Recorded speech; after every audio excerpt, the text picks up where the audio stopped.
அன்பர்களுக்கு 2025வது ஆண்டு எப்படி இருக்கும்? அதாவது இந்த புத்தாண்டு நமக்கு எப்படி இருக்குன்னு நல்ல ஒரு ஆவலுடன் எதிர்பார்த்து கொண்டு இருக்கீங்க. புரியுது.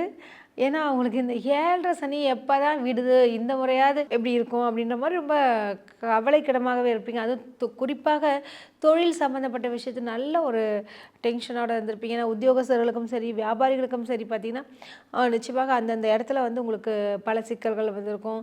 அதேமாரி பணம் வந்து லோடு எல்லாமே ஓகே ஆயிடுச்சு. இந்த வெளியே வர மாட்டேங்குது. சில சிக்கல்கள்லாம் நீங்க எதிர்கொண்டிருப்பீங்க. ஆனா, இந்த மகர ராசி அன்பர்களுக்கு 2025வது ஆண்டு மிக சிறப்பாகவே அமையப்போகுதுங்க. என்ன காரணம் பார்த்தீங்கன்னா, உபஜெயஸ்தானத்தில் சனி பகவான் மாறுகிறார். அடுத்தபடியாக இந்த ராகு கேதுக்கள் இருக்காங்க, அவங்களுடைய மாற்றங்களும் ஏற்படுகிறது. மீண்டும் வந்து பார்க்கும்பொழுது இந்த குரு பகவானுடைய நிலை மிக சிறப்பாகவே இருக்க போகுதுங்க.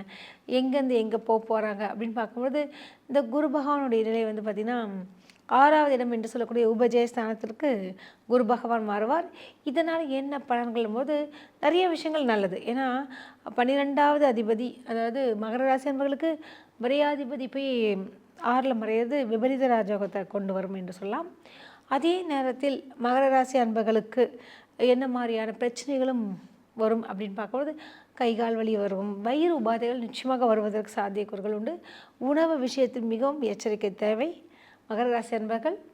அதே மாதிரி வந்து பார்த்திங்கன்னா நல்ல ஒரு சத்துள்ள ஆகாரங்களை சாப்பிடுங்க. இல்லை டைமே கிடைக்கலன்னா கொஞ்சம் என்ன பண்ணாதே, சாப்பிடுவதற்கும் கொஞ்சம் நேரம் ஒதுக்குவது மிக சிறப்புங்க. இந்த ஆண்டு வந்து அதுவும் குறிப்பாக இந்த 7:30 முடிகிறதுனால மகர ராசி அன்பர்களுக்கு தொட்டதெல்லாம் துவங்குன்ற அளவிற்கு மிக சிறப்பான ஒரு காலகட்டமாகவே இருக்குது. ஸோ இந்த காலகட்டத்தை அழகாக பயன்படுத்தி கொள்ளுங்கள். அது வியாபாரம் செய்பவர்கள், பெண்களுக்கு, அது சுய தொழில் செய்பவர்களுக்கெல்லாம் ஒரு விரிவுபடுத்தக்கூடிய ஒரு நிலையும் ஏற்படுகிறது.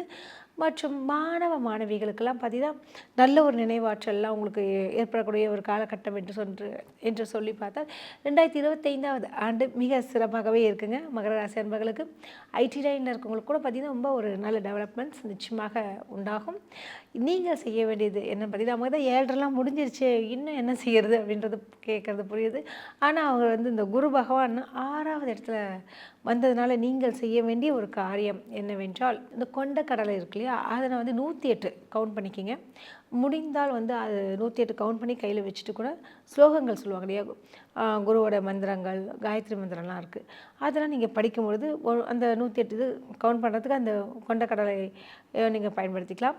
அதே நேரத்தில் அந்த மாதிரி போடுறீங்க இல்லையா, ஒரு அர்ச்சனை மாதிரி, அந்த கொண்டக்கடலையை எடுத்து சுவாமிக்கு வந்து ஒரு மாலை மாதிரி நீங்கள் கோர்த்து வழிபடுவது மிக சிறப்புன்னு சொல்லலாம். இவ்வாறு செய்து பாருங்கள். நிச்சயமாக மகர ராசி அன்பர்களுக்கு வரக்கூடிய இன்னல்கள், தடைகள் எல்லாமே தகர்த்தெறிந்து இந்த 2025வது ஆண்டு மிக சிறப்பாக அமைய வாழ்த்துக்கள். நன்றி, வணக்கம்.